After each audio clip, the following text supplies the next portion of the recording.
Hello friends, आप लोगों के साथ न्यू वीडियो शेयर कर रही हूँ। वीडियो अनसीन वीडियो और अब मैं आपको डे 676 का बता रही हूँ। और इससे पहले कि अगर आपने सिडनास मूवमेंट अनसीन वीडियो से अभी भी 13 एपिसोड वीडियोस नहीं देखे, जाकर चैनल पर चेक कीजिएगा। आई बटन प्लेलिस्ट और एंड स्क्रीन में आपको वीडियोस मिल जाएगी।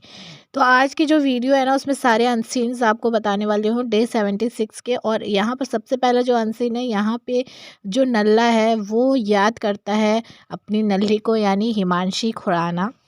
और हम सब जानते हैं, पिछली वीडियोस में मैंने ये चीज़ बताई थी कि हेयर कट मिला था कुछ लोगों को, जिसमें से शहनाज और ये नल्ला भी था। तो नल्ले ने ये जो हेयर कट करी थी, इसके ऊपर वो बोलता है कैमरे में कि पता नहीं ये हिमांशी को अच्छा लगेगा ये हेयर कट कि नहीं लगेगा। और फिर उसके बाद बोलता है कि पता है मुझे सबसे बुरी बात जो कौन सी लगी थी, जो मेरे दिल को बहुत ज़्यादा जिसने दर्द पहुँचाया, तोड़ दिया, जब तूने बोला था, मतलब जहरीली वाली ने ये चीज़ बताई थी कि हिमांशी जो है घर से बाहर जाते ही उसने कहा है कि 15 दिनों में ही वो मतलब चली जाएगी वापस, और वहाँ जाके फिर वो शादी करेगी चाओ के पास। तो वो चीज़ सुनकर इसको बहुत ज़्यादा झटका लगा था, इसका दिल टूट गया था। यहाँ पर इसने ये चीज़ बोली, तो ये विकास गुप्ता को बता रहे होते हैं बातें। तो विकास गुप्ता बोलता है, इस टाइम पे बोलता है विकास कि मतलब क्या कब शादी करेगी। तो वो बताती है कि उसने मतलब बोला था मुझसे, ये चीज़ जहरीली वाली बताती है कि वो जाते ही शादी करेगी 15 दिन के अंदर अंदर।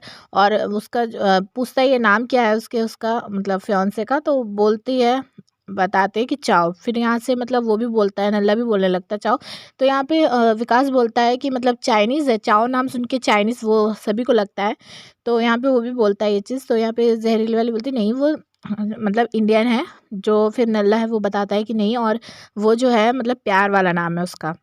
फिर उसके बाद यहाँ पे जहरीली वाली भी ये भी चीज़ बताती है कि 9 साल का रिलेशनशिप है उन लोगों का, और फियांसे है वो उसका।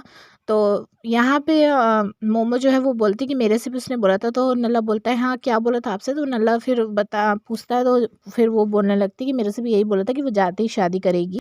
जिसके बाद यहाँ पे जो विकास है वो कहता है पता हुआ ये है कि वो इतना ज़्यादा मतलब उसको दिक्कत होने लगी थी, तुमने इतना ज़्यादा उसके ऊपर इनफैक्ट मतलब डाल दिया था, असर कर दिया था उसके 9 साल के रिलेशनशिप पर, कि उसने ये चीज़ फैसला किया कि वो जाते ही जो है शादी करेगी, इसीलिए। तो यहाँ पे जो नल्ला है वो कहता है हाँ सही बोल रहे हो। तो जहरीली वाली बोलती नहीं ऐसा नहीं है, लेकिन नल्ला कहता है कि नहीं है और सही बोल रहे हैं वो, और ये सच्चाई है, ये यही मतलब रियलिटी है। मतलब कि ये खुद एक्सेप्ट करता है इस चीज़ को कि हाँ इसने जो है उनके रिलेशनशिप पे इतना ज़्यादा असर डाला था। तो यहाँ पे जो है ना नल्ला कहता है कि मेरे को मतलब इस चीज़ से फ़र्क नहीं पड़ता, मेरे को ये है कि बस वो खुश रहे, चाहे वो मेरे साथ रहे चाहे किसी के साथ रहे, बस खुश रहे, मेरे को उसकी खुशी इम्पोर्टेंट है।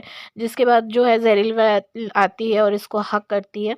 मतलब कि ये तो इसने ये चीज़ फिर बोली कि मतलब मैं उसको पसंद करता हूँ, और मैं उससे प्यार करता हूँ, भले ही वो मेरा वन साइडेड हो, उसकी तरफ से ना हो, लेकिन उसकी तरफ से भी है। भले वो दोस्ती वाला प्यार हो, लेकिन है।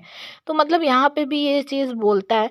तो ये चीज़ जो है मैं भी मानती हूँ कि इसने 9 साल के रिलेशनशिप को बिगाड़ा है, लेकिन इसने इसमें सिर्फ़ इसी ने ये चीज़ नहीं, इसी की गलती नहीं है।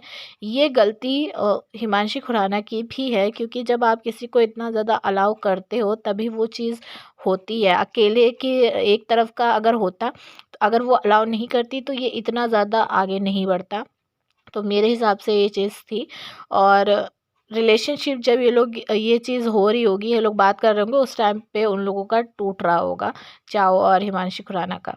चलिए सेकंड आंसर बता रही हूँ। यहाँ पे बहुत ही वाहियात, बहुत ही बेकार 70% फैंडम वाली जो लड़की है छिपकली, उसकी ये है अनसीन। और इसके सारे अनसीन जो हैं वो वाहियात ही होते हैं, और यहाँ पे भी कुछ खास है नहीं। यहाँ पे मैडम जो है ओवर एक्टिंग कर रही होती है, और सामने जो है विकास फाटक यानी कि भाऊ है, और भाऊ जो है वो बोल रहा होता है कि जो बिग बॉस अनाउंसमेंट जब कर रहे थे विकास गुप्ता को बोलने के लिए कि जो इन लोगों को दंड मिला था, यानी कि बग्गा और विशाल को, तो उसको जो है हथकड़ी और जेल के अंदर उन दोनों को, विकास को ही डालना, और उन लोग सही से काम करे वो भी विकास को ही देखना है। तो मैं उस चीज़ पर मुझे बहुत ज़ोर से हंसी आ रही थी, और मैं जो है विकास का एक्सप्रेशन देखना चाहता था। इसने बोला भाव ने। और मैंने जब उसका एक्सप्रेशन देखा ना तो मुझे उसी पर हंसी आ रही थी। और यही चीज़ ये पहले छिपकली को बता रहा होता है और फिर उसके बाद जब ये टकलू आता है स्मोकिंग रूम से बाहर और फिर टकलू से भी वही चीज़ बोल रहा होता है। तो इस अनसीन में कुछ भी खास बताने लायक नहीं है, सिवाय जो चीज़ थी वो मैंने आप लोगों को बता दी। लास्ट अनसीन भी यही वाहियात लोगों का ही है। और यहाँ पर भी इन लोगों ने जो ये पकाया है ना इस अनसीन में, मुझे आप लोगों को सुनने को नहीं मिलता तो आप लोग इतने ज़्यादा इरिटेट नहीं होते हैं, लेकिन मैं जो है सुनती हूँ तो मैं इतनी ज़्यादा इरिटेट हो रही थी। बार बार इसने मतलब यहाँ पे इसको हेयर डाई करना था भाव के बाल को, तो यहाँ पे ओवर एक्टिंग इतनी कर रही थी। पहले मतलब बोलती है कि अब हम करेंगे सफ़ेद बाल को काला काला काला काला करके। और भाव भी धीरे से बोल रहा था तो उसको कह रही थी नहीं और आप ज़ोर से बोलो, वज़न पड़ना चाहिए काले पे। फिर उसके बाद वो करती है, फिर चिंटुकले वाला जो हरकत है इसकी वो करना शुरू करती है। पहले स्लो मोशन, पहले नॉर्मल करवाती है, फिर कहती है स्लो मोशन में करो, फिर कहती है फास्ट फॉरवर्ड में करो। तो मतलब ये इस तरीके से पका रही होती है। और फिर उसके बाद फिर ये हेयर डाई निकालती है और लेके, और फिर उसके बाद यहाँ पे जब लगाना शुरू करती है तब भी फिर वही वाली बात जो है रिपीट करती है, सफ़ेद बालों को करेंगे काला काला मतलब सुन सुन के ना मैं कान जो है वो पक गए थे, इरिटेट हो रही थी मैं बहुत ज़्यादा। ऐसी चीज़ें जब सना करती है तो उसके ऊपर वो चीज़ें बहुत अच्छी लगती हैं, बहुत क्यूट लगती हैं, उसके ऊपर मतलब खपती है वो चीज़ें। मतलब ये जब करती है ये सारी चीज़ें तो ऐसा लगता है कि बस ये ना जानबूझ के ओवर एक्टिंग कर रही है। कहती है एक बाल का 1 लाख रुपए लूँगी और इसलिए क्योंकि तुम जो है माहिरा शर्मा के सैलून में हो, मसला सैलून में हो, ऐसे-ऐसे बोलती है।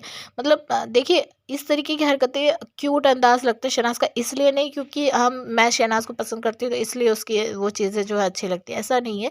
बल्कि वो नेचुरल लगती है, वो जो करती है वो नेचुरल होता है। लेकिन ये जो कर रही थी ये पूरा का पूरा समझ में आ रहा था कि ये सिर्फ़ और कैमरे के लिए कर रही है, बनावटी चीज़ें कर रही है, दिखावे हैं खाली ये। अच्छा हुआ बिग बॉस ने ये सारे सीन्स जो है अनसीन में डाले, वरना उस टाइम पे एपिसोड में आ जाते तो नींद ही आती पक्का। आप लोगों को क्या लगता है कमेंट करके ज़रूर बताइए। वीडियो को लाइक करके चैनल को सब्सक्राइब ज़रूर कर दीजिएगा, वीडियो शेयर भी कीजिए।